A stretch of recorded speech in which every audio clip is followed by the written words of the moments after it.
All right, Washington National Airport is one of the busiest airports in the country. We have got commercial airplanes, military planes and helicopters, and private airplanes all sharing this airspace, and they've done so for years. And there are several redundant systems in place to prevent disasters. So what went wrong last night? With modern air disasters is often several things, but one of them that wasn't last night was inexperience, because that Black Hawk helicopter crew was extremely experienced. They had a 3-soldier team doing proficiency training flights. The pilot had 1,000 flying hours. The co-pilot had 500 flying hours. On board with them also last night were night vision goggles, which would enable them to be able to see in complete darkness.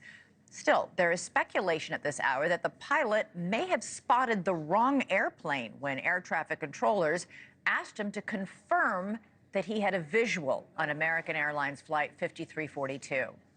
And reports this afternoon say the air traffic control tower was understaffed, with one controller monitoring helicopter and plane traffic instead of the usual 2.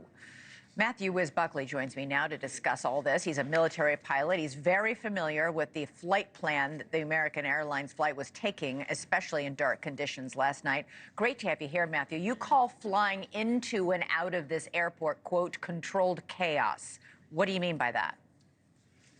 Thank you for having me, Elizabeth. I appreciate it. Wish it was under better circumstances. Very busy airports. There's 3 large airports around the D.C. area.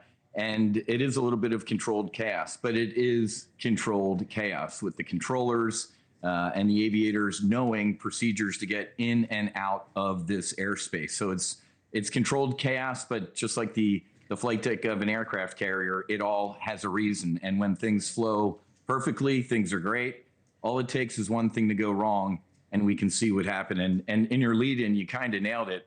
Whenever there's an aviation mishap, we use what we call the Swiss cheese model. Like literally all the different holes have to align perfectly in order for a mishap like this to happen. And you just kind of mapped or stepped through some of them that could be issues. All right, so let's go through some of them. We know that the pilots on the chopper were very experienced.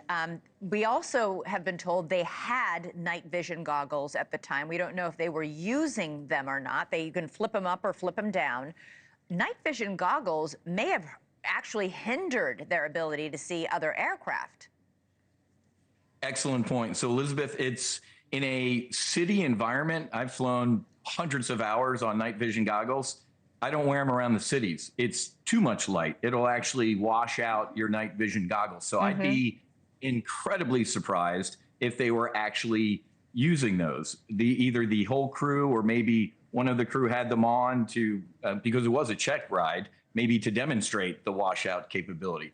But night vision goggles in that setting really don't make too much sense to me.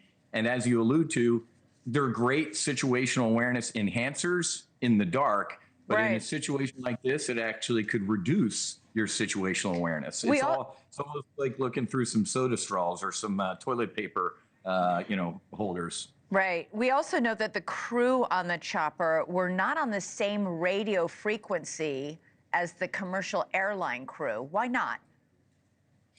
Well, they most likely should have been. And this is one of those things, unfortunately, that we're going to learn from this mishap. And as you said, we have heard that they were potentially understaffed in the tower that day. And one controller was handling 2 jobs, taking care of the helicopter traffic and also taking care of the airline traffic. So one person doing the job of 2 with the aircraft on different frequencies. Now you're starting to see some holes line up here.